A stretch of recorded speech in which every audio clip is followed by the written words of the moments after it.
মুসা, আমি রাসূলুল্লাহ কি তোমাকে এমন একটা আমল শিখিয়ে দেব না যেই আমলের বিনিময়ে তুমি জান্নাতে ধন ভান্ডারের মালিক হয়ে যাবে?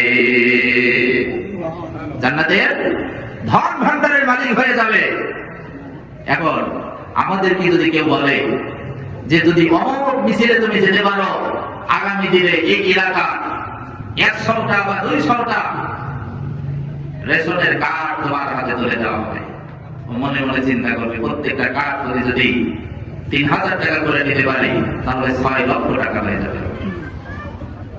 কিন্তু জান্নাতনবীরা, পরকালমুখী মানুষেরা চাতক পাখির মতো চেয়ে থাকে কখন কোনটা নেক আমল আমি করতে পারবো, শুনতে পারবো, বুঝতে পারবো, সেই নেক আমলের উপর জীবনটা পরিচালনা করে আমি আমার আল্লাহর কাছে উঠবো।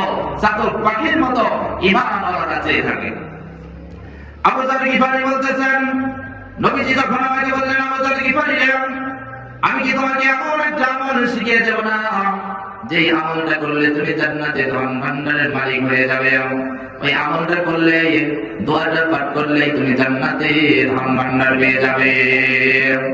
এমন একটা আমল হযরত আবু যর গিফারি বলেন, ফাকুলতু বালা, আমি বললাম হ্যাঁ ইয়া রাসূলুল্লাহ সাল্লাল্লাহু আলাইহি ওয়াসাল্লাম, এমন একটা আমলের সুসংবাদ আমাকে দেন, এমন একটা আমল আমাকে শিখিয়ে দেন যে আমলটা করলে, যে দোয়াটা পাঠ করলে আমি আবু যর আল্লাহ পাকের জান্নাতের ধন ভান্ডারের মালিক হয়ে যাব।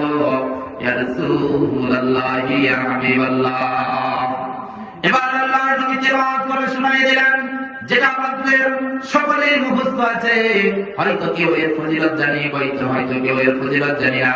আসুন আমার সাথে বলুন, লা হাওলা ওয়ালা কুওয়াতা ইল্লা বিল্লাহ।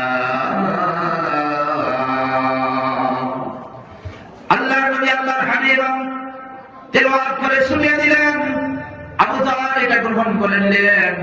এখন দেখুন তো এই বাক্যটা আমাদের সবার মুখস্থ আছে কিনা?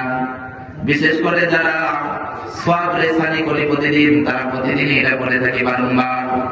এই জন্য ছোট্ট একটা আমল শিখিয়ে দিয়ে, ছোট্ট একটা আমলের কথা বলে দিয়ে আমি আলোচনা শুরু করতে চাই।